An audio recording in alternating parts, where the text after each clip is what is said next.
when my husband said, "You need to help me pay off my sister's loan." I thought I misheard him. We were sitting in the kitchen, my tea going cold in front of me, and his words landed more like a command than a request. "She's in trouble, you understand," he added quickly, without even meeting my eyes.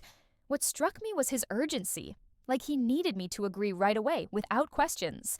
My stomach tightened.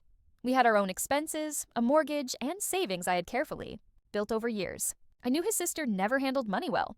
For her, it was always easier to call her brother and demand help than to ever try managing things herself. Still, I asked, "How much does she owe?" He looked away and muttered, "Around 20,000. In that moment, it felt like the ground fell out from under me. 20,000 wasn't just help. That was nearly half of everything we had saved. And yet, he said it so casually, as if he were talking about buying a new washing machine. What I didn't know then was that this so-called loan was hiding something far worse than a simple debt. The following week turned into a blur of small lies and uneasy silences. My husband pretended to be busy at work, coming home late. His phone always turned face down on the table. His sister called at odd hours, whispering and laughing, sometimes hanging up the second I answered. I started piecing things together not because they told me the truth, but because their carelessness left crumbs everywhere. A receipt tucked inside his jacket pocket showed a withdrawal from our joint savings account, 5,000 gone in, one day. When I confronted him, he brushed it off with that patronizing tone that always made me feel like I was overreacting. "It's just a transfer. Don't worry," he said, then walked away like the conversation was beneath him. But my instincts screamed otherwise. That night, while he snored beside me, I logged into our online banking and felt my chest tighten. 3 separate withdrawals, all in cash, all within the last 10 days. Over 12,000 gone. My hands trembled as I scrolled, each line of numbers confirming what I already knew. He had given it to her behind my back. I wanted to shake him awake, demand answers, scream. But instead, I quietly shut the laptop and lay back down. I didn't cry. I didn't scream. I just stared at the ceiling, my mind racing, because this was bigger than just money. It was betrayal. He had stripped me of choice, of trust, of the security I had fought to build. The next morning, I visited his sister's apartment unannounced. She opened the door in silk pajamas, her nails freshly manicured, her hair styled like she had just walked out of a salon. "Wow," she smirked. "What brings you here?" I looked past her shoulder and saw the shopping bags scattered across the couch. Chanel, Dior, Gucci? My stomach churned. "Where did you get the money for this?" I asked flatly. She didn't even flinch. "Your husband loves me," she said with a mocking sweetness, "and he knows how to take care of his sister. Maybe you should learn a thing or two from him." Her words cut like glass. She wanted me to feel powerless, cornered, irrelevant. I left before I lost control. My hands clenched so tight my nails dug into my palms. That evening, I confronted my husband. He tried to spin it, to make me doubt what I had seen. "She's recovering from stress. She needs comfort. Don't make it ugly," he pleaded, as if I were the villain for daring to object. That's when I realized it wasn't just his sister manipulating him. It was the two of them together, feeding off each other, expecting me to bankroll their fantasy. They saw me as the safety net, the one who'd always clean up their mess. But something inside me hardened in that moment.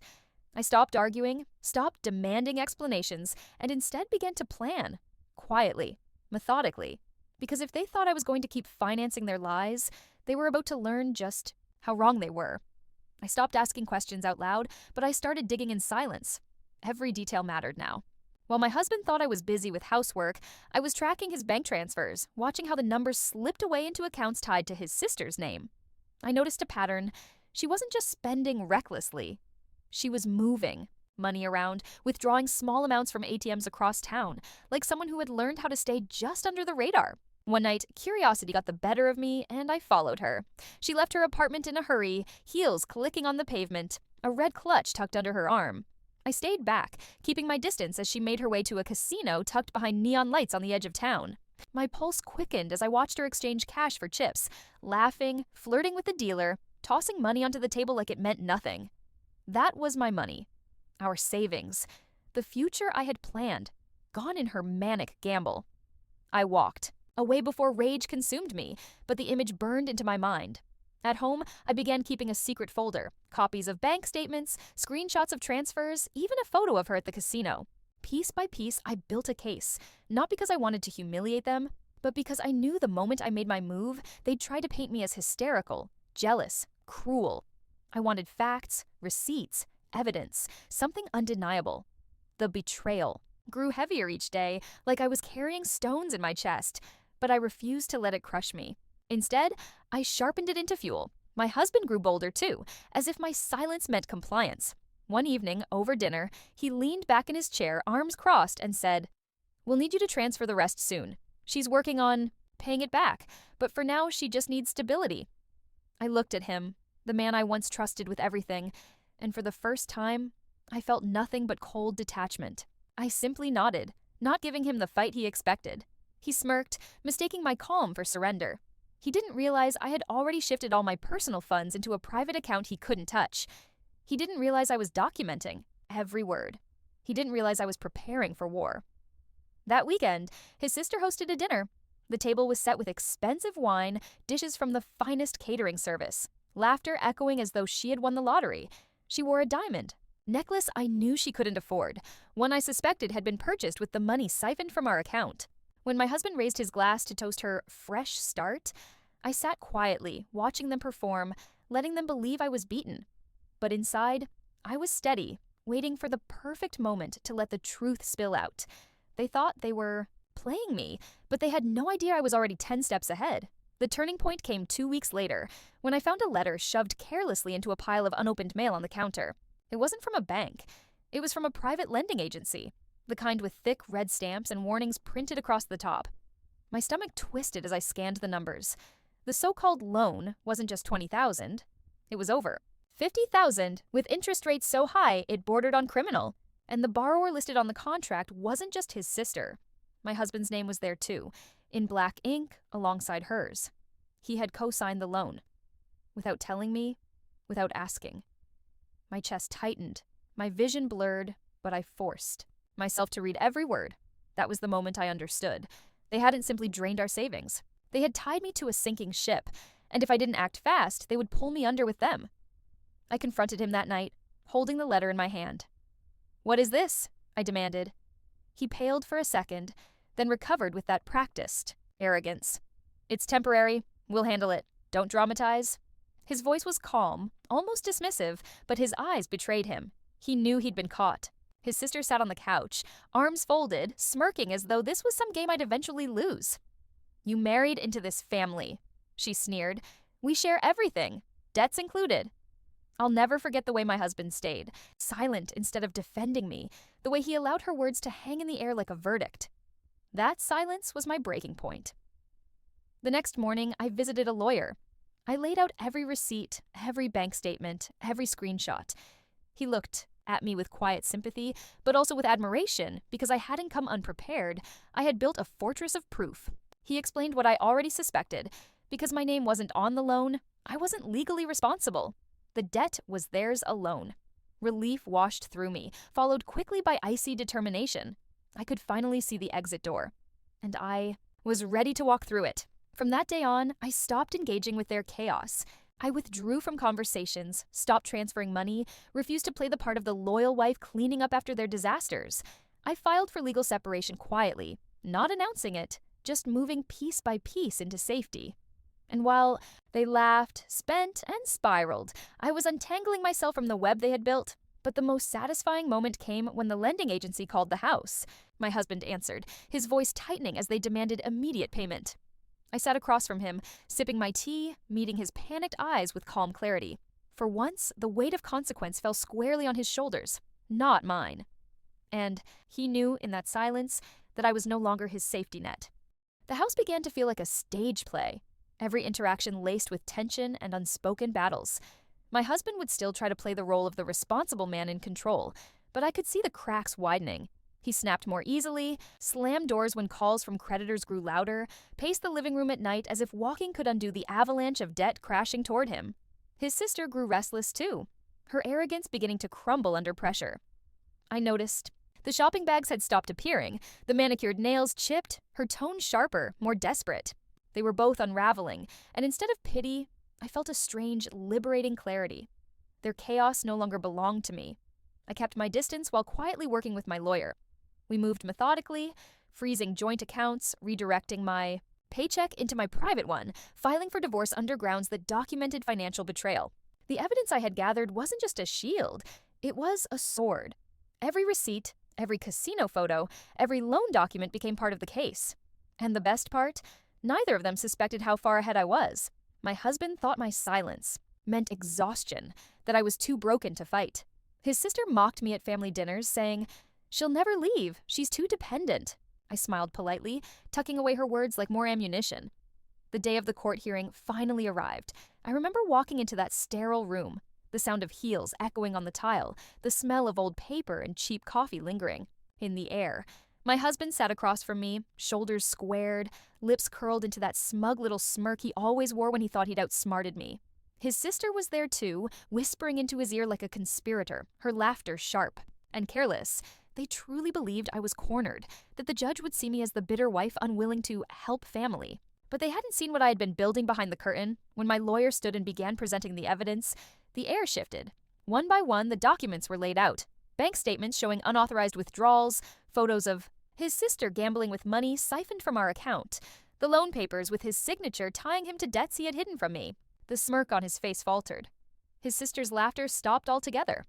I watched them squirm as the truth stripped them bare, every lie collapsing under the weight of proof. The judge's voice was calm but firm. I was not responsible for a single cent of their mess. The debt belonged solely to them. And then came the part they never expected. Because of the way our assets had been managed, because of the timing of certain investments I had made in my name alone, I was legally entitled to half of the equity in the family's company, an asset far more valuable than the debts they had racked up. In that instant, his smirk disappeared completely. His face went pale, his hands clenched the table. His sister stared wide-eyed like the world had tilted off its axis. Meanwhile, I sat with my spine straight, hands folded neatly, a calm smile on my lips. For the first time in years, I wasn't the one being blindsided. I was the storm they never saw coming. The days after the court hearing were surreal. My husband moved through the house like a ghost, his confidence shattered, his temper boiling just beneath the surface. His sister avoided me altogether, too humiliated to meet my eyes, though I heard her screaming through the phone at him late at night. Their little empire of manipulation had collapsed, and they had no one left to blame but themselves. And yet, they still tried. My husband accused me of betrayal, of destroying the family. He stood in the kitchen one night, fists clenched, voice shaking, saying, "You didn't have to do this. You could have stood by us." I looked at him, truly looked at him, and wondered how I had ever mistaken control for love. "You destroyed it yourself," I answered quietly, and walked away. I didn't yell. I didn't cry. I didn't beg him to understand. That version of me no longer existed. Behind the scenes, my lawyer finalized the separation of assets. The company shares were secured under my name, the house was listed to be sold, and my financial independence was solidified in black and white documents they could no longer touch. It wasn't just about money, it was about reclaiming control over my own life. For years, I had been treated like an ATM, like a background character in their reckless play. Now, I was the one holding the pen, rewriting the script. Their desperation escalated. Creditors began showing up at the door, knocking with demands and legal threats. I watched from the window as his sister argued with men in suits, her voice cracking, her perfect facade unraveling.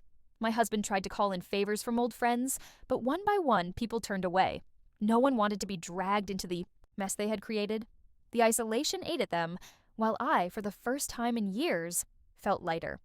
When I finally moved into my new apartment, a small but sunlit place with windows that opened onto quiet streets, I stood there surrounded by boxes and breathed deeply. Freedom has a smell. It's clean, sharp, almost sweet. I unpacked slowly, savoring each moment of building a life that was mine alone. And as I placed the last photo frame on the shelf, I realized I didn't miss them. Not my husband, not his sister, not the endless chaos. What I missed was myself, the version of me that had been buried under years of manipulation. And now, piece by piece, I was finding her again, but fate wasn't finished with them yet. Just weeks later, I got a call from a mutual acquaintance. His sister had defaulted on the loan, the lending agency had filed charges, and the investigation was widening. Fraud, gambling debts, hidden accounts. Suddenly their little game wasn't just a family scandal, it was a legal disaster. My husband, the loyal co-signer, was dragged into it right beside her. Their names appeared in public records, their reputation stained beyond repair. And me? My name was nowhere near it. I had walked away clean, untouched, free. The irony was brutal.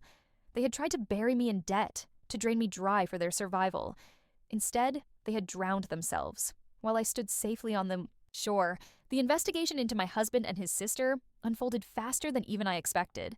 What began as a debt dispute with a lending agency grew into something darker, tangled with gambling records, suspicious cash withdrawals, and a trail of lies that couldn't be ignored.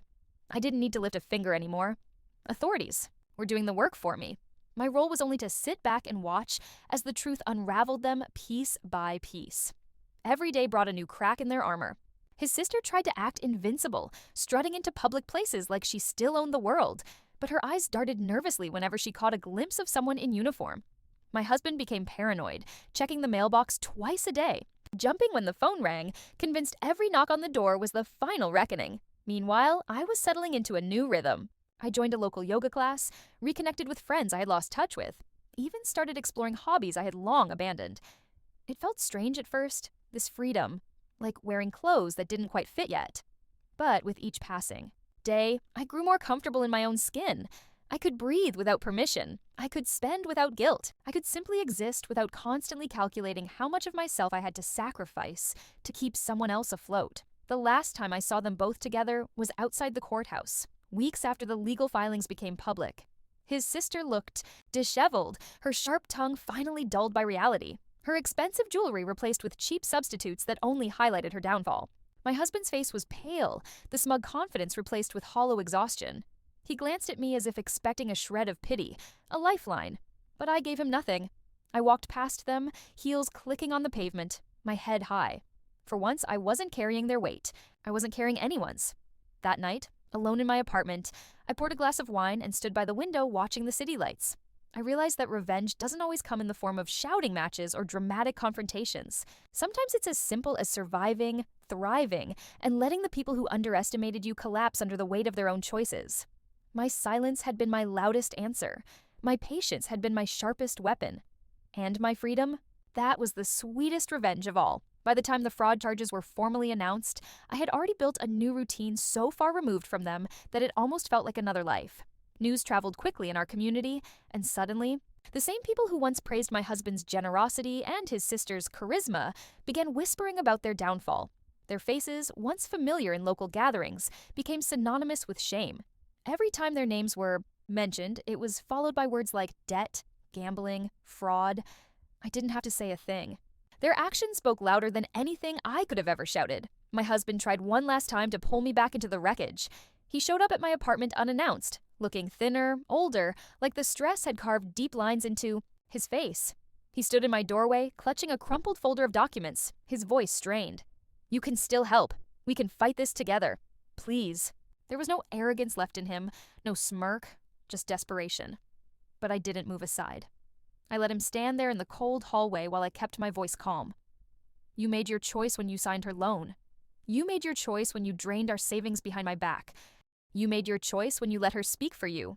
For us. Now you live with it." For the first time, he had no rebuttal. He lowered his eyes, muttered something I couldn't catch, and walked away. Watching him leave, I felt no satisfaction, no regret, just a quiet certainty that I had finally reclaimed myself. Meanwhile, his sister's downfall was far more public. Creditors swarmed her. Her luxury apartment was emptied piece by piece, and every glamorous facade she had clung to crumbled in front of everyone who used to envy her. She raged, cursed, and tried to drag others down with her. But no one listened anymore. The very people she had mocked and belittled turned their backs, leaving her isolated, stripped of the audience she thrived on. It was almost poetic, how quickly the applause stopped once the money dried up. I spent those weeks focusing on small joys, cooking in my own quiet kitchen, buying flowers just because, walking in the park without feeling like someone's shadow. Freedom didn't roar. It whispered in every little choice that was mine alone.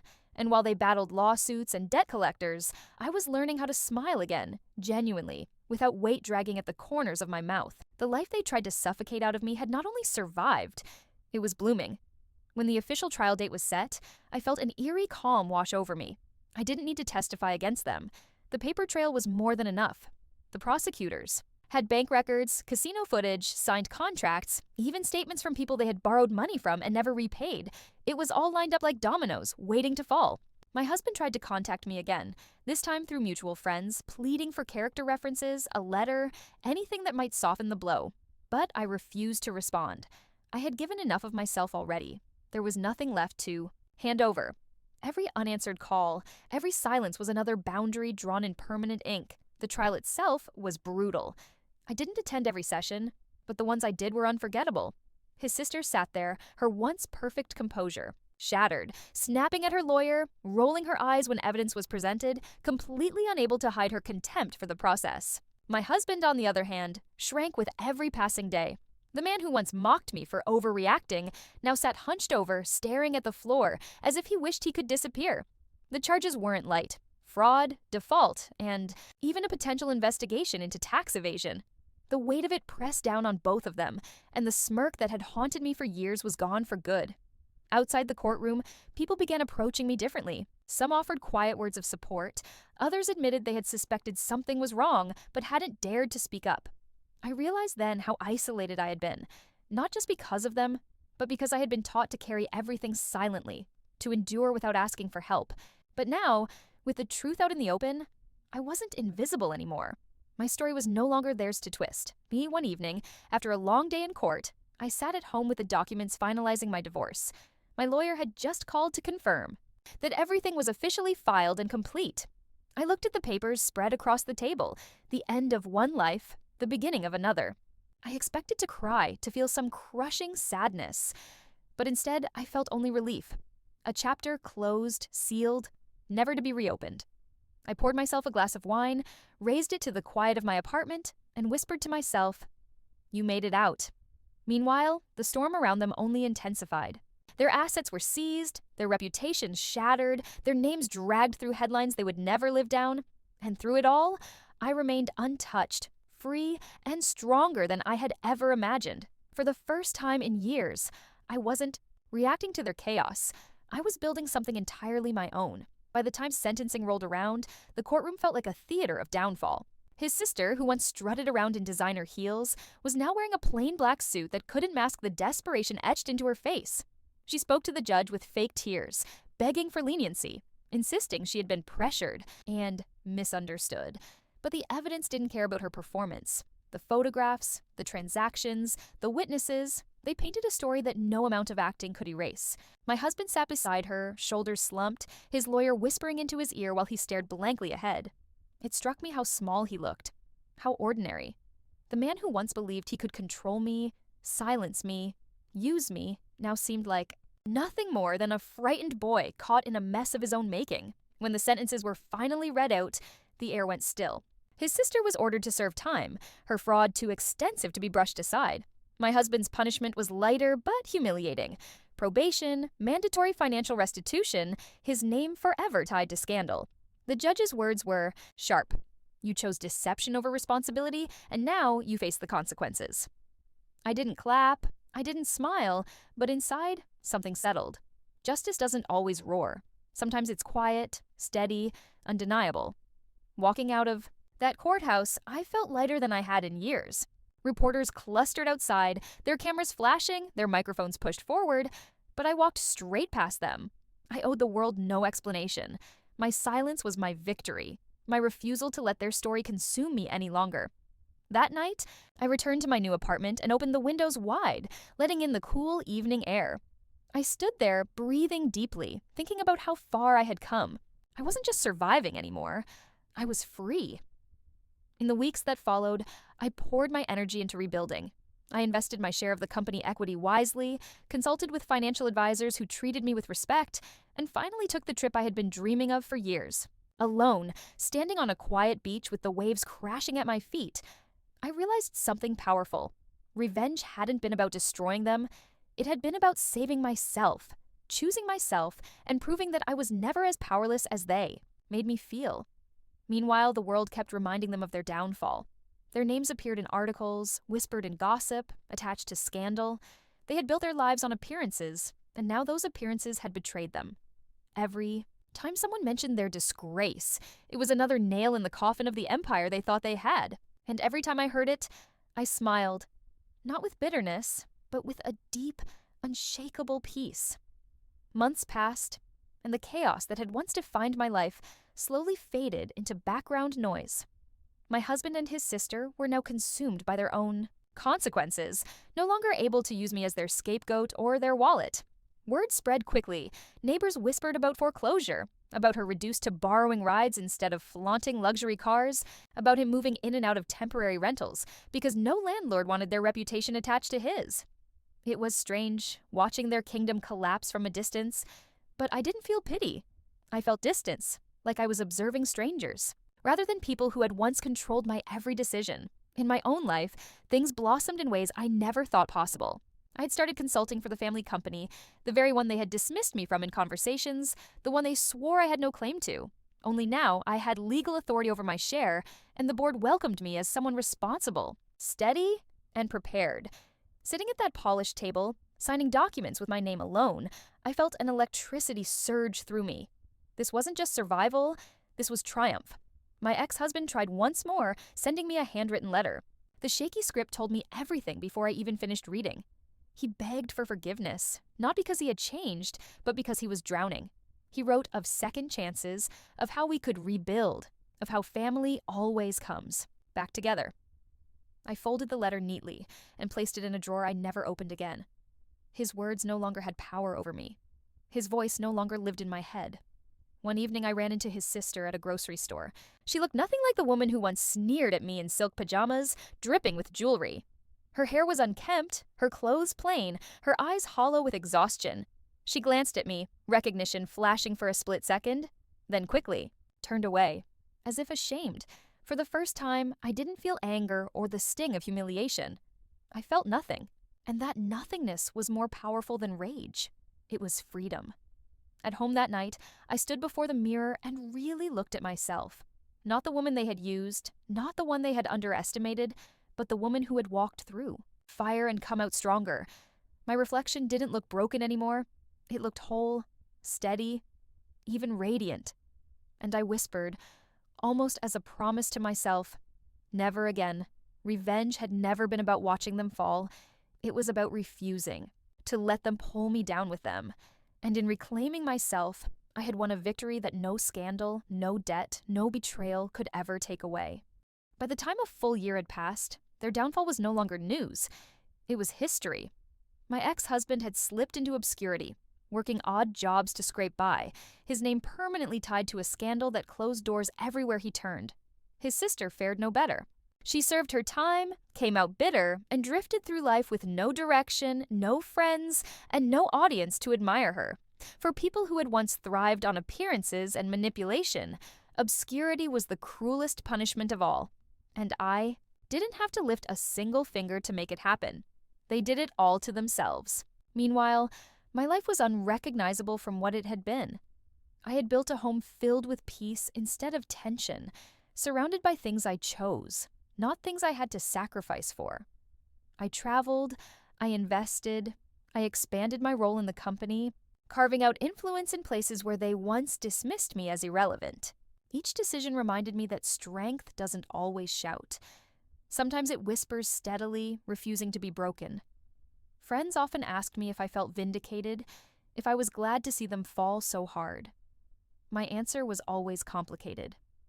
Yes, there was a dark satisfaction in knowing their smirks had vanished, that their arrogance had finally cost them everything. But more than that, I felt proud that I hadn't let them drag me under.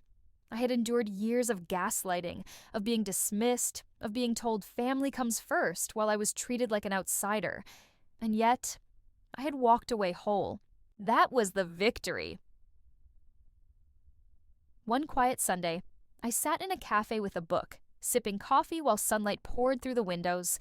Across the street, I caught a glimpse of my ex-husband walking slowly, his shoulders hunched, his face older than his years. For a moment our eyes met. There was no anger in his expression, just emptiness.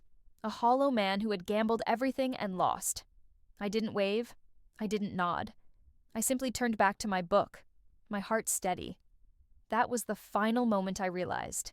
He no longer had any power over me. Revenge, in the end, hadn't been about courtrooms or money or even their humiliation. It had been about my freedom, my silence, my refusal to be destroyed. And as I left the cafe that day, walking into the warm air of a life entirely my own, I carried with me the quiet, enduring truth. I hadn't just survived them, I had risen above them.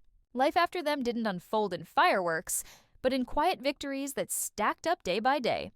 I learned how to laugh again without glancing over my shoulder, how to plan my future without factoring in someone else's chaos. I rebuilt my circle, carefully surrounding myself with people who valued honesty over appearances, support over manipulation. Every conversation, every new connection reminded me of what I had been missing for so long: peace. There were still moments when memories crept in, the sound of my husband's dismissive tone, the sting of his sister's smirk.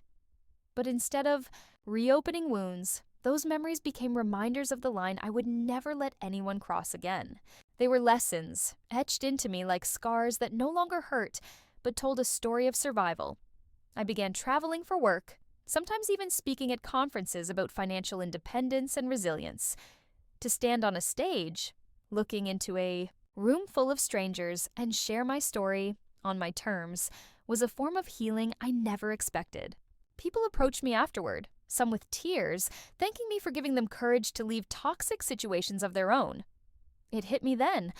My revenge wasn't just personal anymore. My story was helping others find their way out too. Meanwhile, I would occasionally hear snippets about my ex-husband and his sister. He had taken a low-level job far from town, keeping his head down, avoiding anyone who might remember his name. She drifted in and out of failed schemes, trying to claw back the life she thought she deserved, but nothing stuck. Every failure, every misstep was another reminder that their empire had been built on lies, and lies never last. I, on the other hand, was thriving. My savings grew, my work flourished, my life was my own, and on quiet evenings, sitting in my apartment with candles lit and music playing softly, I realized that the truest form of revenge wasn't seeing them fall. It was never needing them again. Seasons changed, and with them, so did I. The woman who once measured her worth in sacrifices made for others was gone. In her place stood someone unafraid of solitude, someone who didn't see leaving as failure, but as power. I filled my days with purpose that was mine alone. Early morning walks where the sunrise felt like a private gift. Evenings spent writing down goals I actually intended to reach.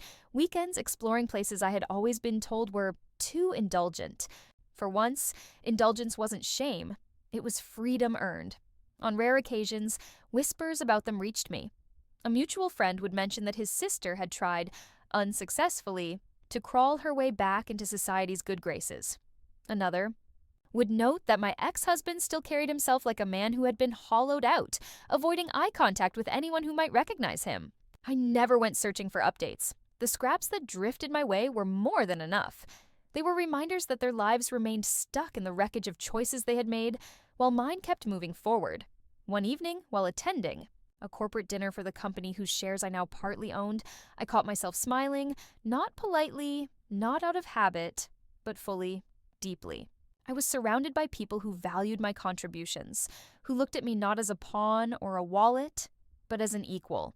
I raised my glass, and for the first time in years, the toast I made wasn't for anyone else. It was for me. The past no longer haunted me. It had become my foundation. And standing there, in that moment of quiet strength, I knew with certainty that no matter what storms might come again, I would never be the same woman who once sat at a kitchen table, blindsided by a husband's casual betrayal. That woman was gone. This one had risen from her ashes, stronger, wiser, and unshakable.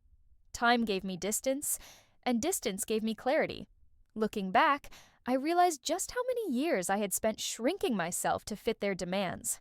Every favor I had been pressured into, every dollar siphoned from our account, every time I was told to be supportive, those weren't acts of love, they were chains. And the day I chose to stop carrying their burdens was the day those chains finally broke. I began to embrace rituals of freedom, small acts that reminded me this life belonged to me now. Saturday mornings became sacred. A quiet cafe, a steaming cup of coffee, and a notebook where I wrote plans for the future, plans untouched by anyone else's greed. I traveled without asking permission, decorated my home with colors I loved instead of neutral tones meant to please someone else, even adopted a dog whose boundless joy made me laugh in ways I hadn't in years. Each choice, no matter how small, was a declaration. I am free. Their shadows still lingered on the edges of my world. Sometimes I would overhear gossip in town, how his sister had tried to reinvent herself under a new job, only to be caught slipping back into old habits.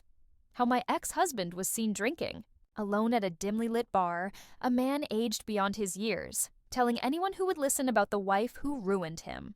I never corrected their stories. Let them spin their lies. The truth was already etched into the lives they now lived, broken, diminished, hollow. What mattered most was that I no longer flinched when I heard their names. They had become background noise, static in a world I no longer occupied. My story had moved on, even if theirs remained stuck. And in that realization, I found the deepest, quietest satisfaction of all. The final chapter of this story didn't arrive with a bang, but with a series of quiet moments that stitched themselves together into something unshakable.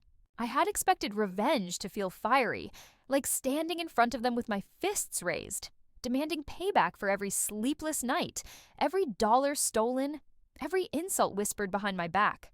But instead, it came softly, woven into the fabric of my new life. It was in the mornings when I woke without dread, sunlight pouring through my own windows, no footsteps pacing angrily in the next room. It was in the evenings when I cooked meals for myself, seasoning them the way I liked, sitting at a table where the only company was peace. It was in the realization that my smile no longer felt forced, that laughter rolled off my tongue easily again.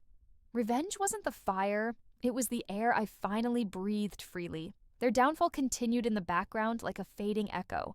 His sister, once the self-proclaimed queen of appearances, now lived in obscurity, stripped of her glittering armor, unable to charm her way out of the mess she created. She became a cautionary tale in whispers I overheard at dinner parties. How arrogance and entitlement could topple even the loudest voices. My ex-husband faded too. I heard that he had taken a job that barely paid enough to cover his debts, that he walked through town with shoulders slumped, avoiding eye contact with the people he once boasted to. Sometimes people would ask me if I felt sorry for him. I didn't. Pity implies that I still carried some piece of his story with me, but I didn't. He was nothing more than a man who made his choices and paid for them. My life no longer orbited his. The sweetest part of all was reclaiming myself, not in one grand moment, but in countless small ones. When I stood in a bookstore and bought a stack of novels without guilt. When I took myself on a vacation, walking along beaches with no one's shadow beside me. When I sat in a meeting at the company and realized my voice was no longer ignored, but respected. These were the victories no courtroom could ever deliver, the ones that tasted richer than any verdict. Because I hadn't just escaped them, I had built something far better than what they ever tried to give me. There was one evening that sealed everything for me. I hosted a small dinner in my apartment, inviting a few close friends I had neglected during the storm. The table was simple but beautiful, candles glowing, plates of food I had cooked myself, laughter rising between the walls. As I watched the people around me, real friends, not manipulators, I realized this was what family truly meant. Not blood ties that strangled you, not obligations that bled you dry, but people who chose to stand beside you, who gave as much as they received. That night, when the last guest left and I stood in the quiet glow of my home, I whispered aloud, "This is it. This is what I was fighting for." And still, sometimes, the past tried to creep back. A letter slipped under my door from him, begging for another chance. A voicemail from her, laced with bitterness, accusing me of abandoning family. But those attempts no longer cut me open. I didn't even bother responding. Their words were powerless, like smoke dissipating in the air, because the truth was simple and irreversible. I had chosen myself, and that choice had saved me. Now, when I look back, I see my journey not as a story of loss, but of reclamation. I lost money. I lost years. I lost illusions. But I gained myself. And in that exchange, I came out richer than they ever will. They can live in the ruins of their choices for the rest of their days. I will live in the light of mine. So if you ask me what revenge truly looked like, it wasn't watching them fall apart in court, though I won't deny that was satisfying. It wasn't hearing the whispers of their disgrace echo through town, though that too brought its own justice. Revenge was walking away whole when they tried to shatter me. Revenge was building a life so strong, so steady, that their absence became my strength. Revenge was knowing, deep in my bones, that I didn't just survive them. I rose above them, and I will never, ever fall back into their shadows again.